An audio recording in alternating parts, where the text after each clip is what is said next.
am a lawyer, but I am not necessarily your lawyer. The materials discussed in this podcast are for informational purposes only and should not be deemed legal advice.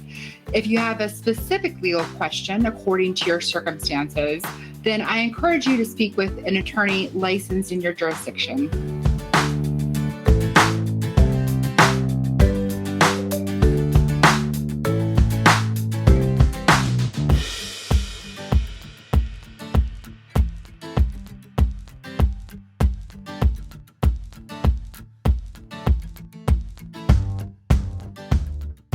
Welcome back to another edition of Ag Law Today. We have Brian Schaumburg in the house, and I know that historically I've interviewed a lot of lawyers on this podcast, but we have a very special discussion for Brian. Brian, why don't you give everybody just an overview of who you are, where you are, and what you do?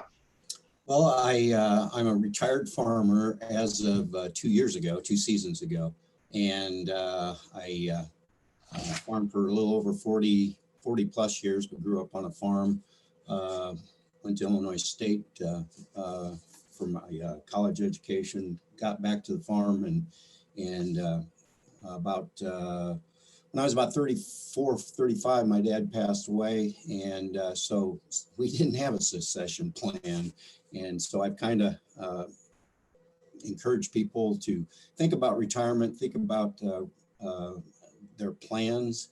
And I've always been somebody that plans ahead for everything. It's just kind of second nature to me. So I kind of want to encourage people how to go about it. And I've seen too many mistakes over the years that are totally avoidable. So just like to pass along some of my experiences. So let's walk through all of those different steps. First of all, tell me about your family demographics. Do you have siblings? No, I had a sister who's not involved in the farm. My parents are both deceased, so we're kind of split off from that.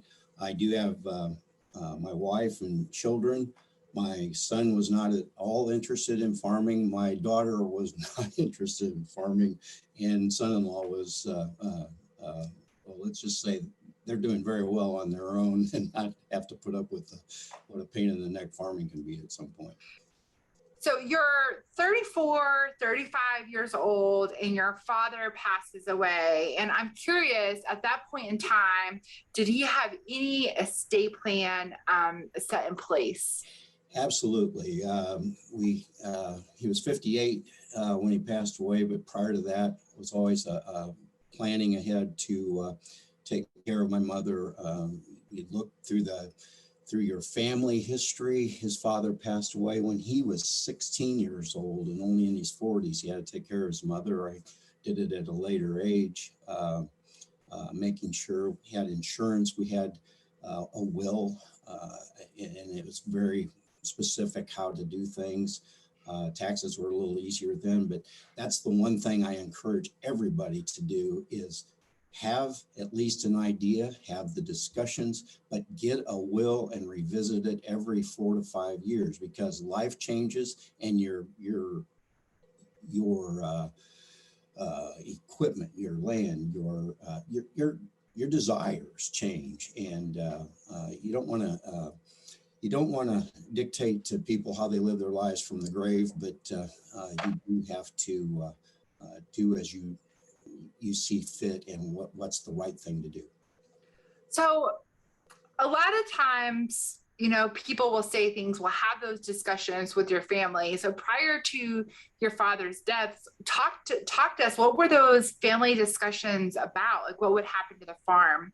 Well, the one thing that we had going for us at that time is my dad wanted me to succeed. He wanted to take care of my mother and sister and grandchildren. Were just they were tiny when he passed away.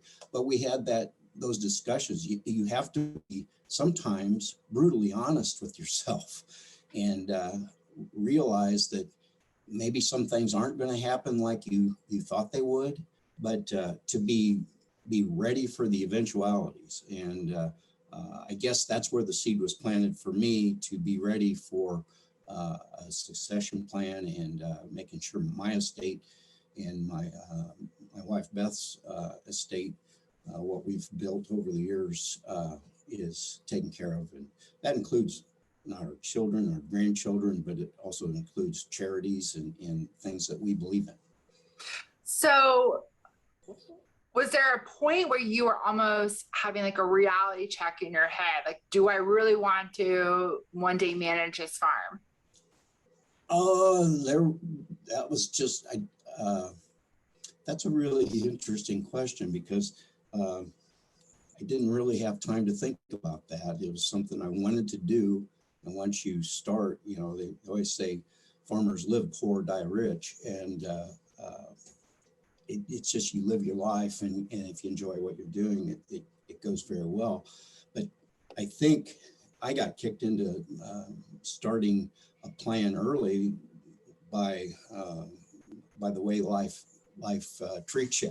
But when people ask me, when do you start doing this, it's like planning for retirement or whatever, I'd say, well, as soon as you start your job, because when you start a career, you ought to have a definition of where you want to go. But life's going to change that. You're going to meet a fork in the road all the time, and it's several of them over time. So you have to ask yourself a lot of questions, and discussing that with your family is, everybody talks about that, and most farmers I know just don't do it, and it needs to be done. So I've done a few surveys for farmers. I wrote an article about the survey results, and I feel like a lot of the people that took that survey, they were basically, yes, I know that we need to be talking about this as a family, but they were having problems talking about these. It's difficult to talk about money and death and all of that. What suggestions would you have for multi-generational farms who are just having problems getting the conversation started, or having it be ongoing? Perhaps it's more of a higher conflict topic in the house. Yeah, you hit it on the head. It can be a real conflict between the farm, the people that are really tightly knit to the farm, and then the siblings that might not be so interested. Those are difficult conversations to have. They need to be, you almost need to force them to do it. Or you have the matriarch, patriarch of the family say, this is how it's going to go. If you want input, you better speak now, because we're starting our plan. And nobody likes conflict, but sometimes you have to initiate that contact. And the other thing I always look at is fair is not always equal. And that resonates. There are, I know friends that are the only farmer in the family, and they have siblings, and they just don't understand the sweat equity and how you built that farm and that business, and it's how difficult it is to keep things together. So difficult conversations, but you have to have them, and you can't avoid them, because if you avoid them, kicking the can down the road is really a recipe for disaster. So you're 34, 35 years of age, your father passes, it sounds like he had some life insurance put in place, detailed will. Can you talk to us about what that probate was in helping your father? Oh, that was very simple. My mother inherited everything. I had a plan to buy her my dad's equipment that she owned at that point. I had some, he had more, and we did it over a 7-year period at a equitable interest rate, and it was a really even buyout. We were really on great terms. My mother stayed on the farm that we'd rented forever. It was kind of we had some owned ground that she had, and I was buying some ground at the time. So it was really smooth, but it was also facilitated by the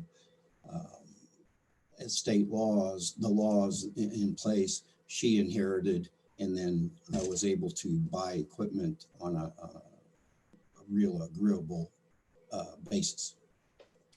Now, I'm an attorney. I love paper and I also love contracts. So I'm curious, did you and your mother put this agreement in writing? Absolutely. That's something that I had a farm manager when I started that said, we have to have all our leases. And I had all my leases, even though you could say they were verbal and a trust agreement. We always signed a paper every year because, and my mother and I did with the equipment, because my farm manager said, well, what if I walk outside and get hit by a truck, you're kind of out of luck. And even our good friend that was a lawyer at the time, we went to him and said, here's what we want to do, draw up a contract, and we will abide by that. And he said, okay, we'll make it very simple, but we will make it so that you are both protected. That's great. And when along the way did your mom pass then? She passed away in 2014. So that was from 1990 to 2014. You had 24 years. She ended up with dementia and in a nursing home for 4 or 5 years. That's the other part of this is that's why you update wills regularly, because if Alzheimer's, dementia, whatever sets in, you're out, you can't do anything then. You have to, you live with that last will. And that's why you update. That's why you also have those conversations to say, what do you really want? Things change and you have to adapt to that. Now, after your dad passed while your mom was alive and she was updating her own estate plan, were those conversations still ongoing between you and your mom? And what about also your sibling? Yes, it was mostly between my mother and me because of the farm background. My sister had no interest in the farm other than, when my mother passed, she got her share, and we bought that out of the farm ground and what was left to her. But we had those conversations until about her Alzheimer's, dementia started about 2010, 11 in that area, and then it was a fast decline. And although where she went was an Alzheimer's unit that was just wonderful facility. But we had those conversations, and we had those conversations also with other family members, her siblings, and to say that this is how things are going. We don't want any stone left unturned. I don't want somebody to say, well, you railroaded this through how we did things. I wanted to make sure that it was well known that our farm manager, our banker, her siblings, my sibling knew what was going on.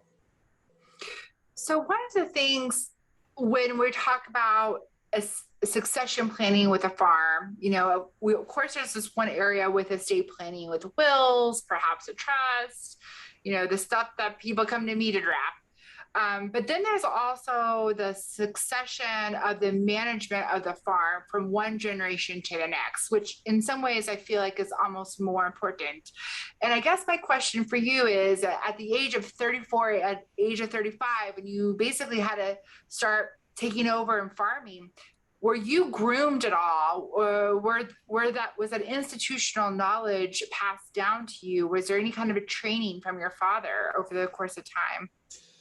Yeah, my dad was a very hands-on person. Of course, he's really relatively young, 58, but he was an innovator, and he liked having a plan for everything, and that was passed on. I mean, we had a kind of a thirst for knowledge, for trying things different and doing research and things, and that helped. If you've got the bug to be curious about one thing in agriculture, you probably have a bug to do it for a multitude of other things. So that was a plus. I would say that for my situation, I tell people that my situation is different. Nobody wanted to come back to the farm and take it over. I say, identify somebody you want to be that farmer, whether it's a relative or another farmer. Identify that person 2 to 3 seasons before you're ready to retire. Get your own retirement in your head 5 years ahead, because you have to do the tax planning. You have to figure out how you're going to do this, and have no regrets. I mean, let's face it, you have to get the mentality that I really want to quit, and this is how I want to do it, and on my terms. So when people have a sibling or a relative that they want to farm, I always say, well, make sure I always look for the best available. Choose wisely. Don't. There are some people that they might be relatives, but they can't get along. And then the thing I did, I went to the person, the guy, and I said, give him 2 years. Would you want to farm my ground? And think about it. And we came to an understanding. He did things like I do, and then I'm, other than the research that we do, I'm very hands off. He does things like I did. I'll leave him alone. He bounces ideas off each other. We bounce ideas. Mm-hmm. Do that. But as far as a relative goes, boy, there's jealousies. There's all kinds of things. You better make sure all hands are on deck when you choose a relative or somebody else. It just because somebody's a nice guy doesn't mean they're going to do things like you want them to do it. Well, that's a good thing. You can find a female. If we could find female farmers around here, we'd be way better off. So, what suggestions do you have then for our listeners that they don't have an heir that's interested in taking over the farm, so they'd be looking at potentially an off farm, a third party, and they can't find anybody. And I have clients that are having this problem right now where they want to pass down the farm to somebody, but perhaps they're in a rural community and can't recruit anybody. Wow. Never had that problem. They could call me up 20 years ago. I'd have been helpful. But all kidding aside, there are lots of, if you want to do charitable contributions or whatever, people do that. In fact, I was fortunate enough to farm for a foundation that was in a 100-year trust. And the beneficiary was the Lutheran Church. And when they first got it, they tried to break that. And had they broken it, it'd been, they would have got $200 an acre. But they got lifetime 100-year income off of this. Think about those things. Think about how it would succeed into the next charity. Charities don't last forever. Maybe you find a young couple or somebody that wants to try something, and it takes work to identify those people. But man, would I love to talk to people like that. I envy your job if you've got ways to steer them in the right direction, because there's lots of ways to perpetuate agriculture and how we sustain this for the future. So I'm curious, Brian, one of the things that just in my own law practice that I've been trying to do in the last 5 or 6 years is develop operation manuals for various positions. So I can try to collect some of that institutional knowledge, perhaps as it passes, from one person to another person in a particular position, or just try to develop that intellectual property over time. I feel like this is something that farms should also consider doing to help pass down that knowledge base from one generation to another generation, or perhaps as they're grooming somebody else to help manage the farm. I don't feel like this is done often in agriculture. I didn't know what your thoughts are, if you are aware of some farms that have done that, or and have something that's memorialized. Yeah, passing down that institutional knowledge is it's something that it gets done more than you probably think, but it's usually done by the younger generation that is smart enough to tap into that knowledge. I've had the pleasure of serving on our local co-op boards and in park districts and things like that, ambulance boards, church boards, and you identify the younger generation that comes in to take those places. It perpetuates itself. They ask questions, and as long as you're not going to bore them with some of the minutia, I mean, these are smart people. They'll figure it out, and things will change. For instance, I tell when people ask me what's some of the best things you did in a farming career, one was I later, after had a really good accountant for years, had a really good lawyer for years, and they started to retire. I went to FBFM in Illinois, and that was a wonderful relationship. Had a great farm manager. Develop, one of the things I tell people is have a set plan, self-employment pension plan in place, because you can dump a lot of money in that. That's number one. Yeah, you can do a Roth, you can do a traditional, but people are afraid of that because, boy, I got to give 25% or wherever that percentage is. Well, what is a self-employment pension? Are you referring to annuities? No, it's your retirement plan. That it's just like a Roth or a traditional IRA, but it's the hybrid of that. You can dump a lot of money in that, but there are strings attached.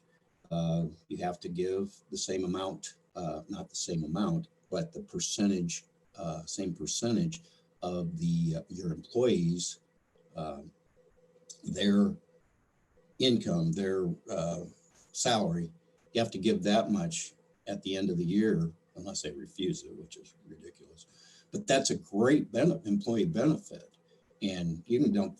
Well, for instance, this year, I think the legal limit would be $58,000, depending on how much income you have as a farmer. But let's say you've got an employee that makes $40,000, and they've got to get 25%. That's a 10 grand bonus. And people, I can't do that. But it's like, you want to have good employees. That's a heck of a benefit. So keeps them around. But there's other things that you can do. You're talking about institutional knowledge being passed down. I just find that being on a board, and you have to bounce ideas off on how to grow this business, especially in a co-op situation. Those people are out there. They're willing to talk, and that give and take. It's interesting. It's not just a bunch of old guys like me spouting off how smart we were. It's how many mistakes we made sometimes makes them the younger people realize that I was lucky. My dad allowed me to make mistakes. I don't know why he did, but boy, I made a few, and you learn fast from those. So I actually did my undergraduate degree at Texas A&M University, and I remember my ag economics professor there would, and there I was as 20-year-old, 21-year-old kid, and he was just talking about just planning for retirement now. And you'd get out the charts, and and I was so broke, I could barely buy a beer at like the Dixie Chicken. And when do you think that people should really start thinking about their retirement? And what is your advice for people that are like, crap, I can't go back to my 21-year-old self and start investing. So what do I need to do now? Well, if you're in agriculture, you start immediately, because you're trying to grow your business, but you don't want to cut corners on, if you put that money away, you're not going to miss it. You just live within your means. Whether it's a whatever IRA that you choose, whether it's SEP plan or IRA, investing in farmland was the best thing we ever did. And everybody can say, oh, but it's always so expensive. I remember when ground was $3,000 when I started. We bought a 40 acres with my mom and dad, and oh my God, that was a lot of money. And then it went down to 1,400, and it was like, oh, we've made a big mistake. I remember a few of those conversations with my wife, and that was. But now you look, and we could probably sell out at between 12 and 15,000 on this, and it's perpetual income. It's something that you save for if you care about it. Have young people, when you start out, do what the smart people are doing around you. I mean, that's the other thing. Look at the successful people and what they're doing, and ask them the questions, and you usually get some pretty good answers. Live within your means, enjoy your life, but don't shortchange the future. That's good advice. What I know that you're involved in trying to educate farmers in succession planning. What's some of your biggest piece of advice that you would give to families? Have honest, open discussions and keep that communication open. That's one thing my wife and I have more of those discussions of what we want to do. Like, I'll sit there and say, boy, I'd like to not buy another 40 acres right next to us. And she'll say, I'd like to have a nice vacation home. Like, well, those are two very different things. Have the communication open. The other thing I think one of the best things, and I wish I'd done it earlier, was having the comparative analysis from FBFM. They do fantastic work on your taxes and your planning, and that was a real benefit to me. I think being ahead of the game on do your homework on research and developing your agriculture. Don't just do the same thing just because everybody else is doing it. Try new things. I was always looking at higher populations and narrow rows and fungicides and new micronutrients, things like that. Those extra 10 bushels you might be able to get, and sometimes those extra 10 bushels you miss out on, those are learning experiences, and that little extra, spending an extra $50 to make 150 this year used to be. I can remember doing non-GMO soybean programs with the Ag Guild. We get 30 cents a bushel extra for doing the same thing we always did, and well, the difference between $5 beans and $5.30 beans doesn't sound like much, but back then it did matter. Little bitty things like that, but that's I'd pass that along. Is just communication and trying to be just a step ahead of where we're going. What have been some of your biggest lessons for you after having your father pass away, younger, and you having to take on the farm at the age of 35? I'd say believe in yourself, and just have faith that those seeds were planted for a reason. So. That's good advice. So my last and final question is, and I know that we have COVID is not a new thing. It has been going on for quite some time now, but in all the negative that comes with COVID, what have been the biggest silver lining for you?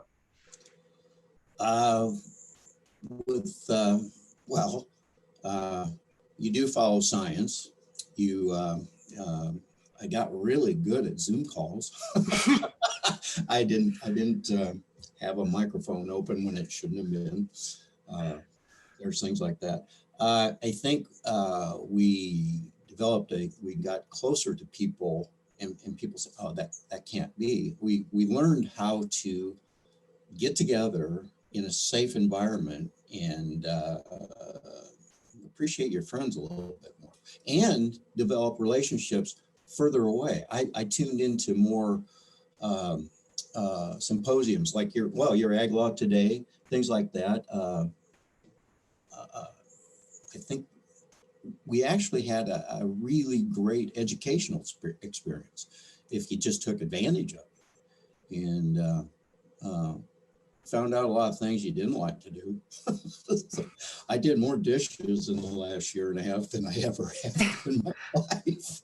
On behalf of women everywhere, we thank you. No, I'm kidding. Well, that wasn't just that. It was like my wife always said, you can drive a $500,000 combine, but you can't load the dishwasher. Why you load the dishwasher? I'm good. Well, Brian, in close, where can people find you and contact you if they're interested in some follow-up conversations from today? Oh, I can give you I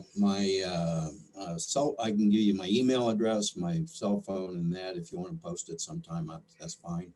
Yeah. What's your email, just for our listeners? All right, it is bpsfarm@maxwire.net. B as in boy, P as in Paul, S as in Sam, FARM, farm @maxwire, MAXWIRE.net. All right, awesome. Thank you, Brian. I appreciate your time and telling us more about your story. Well, thank you very much for letting me share, and my computer screen's always open.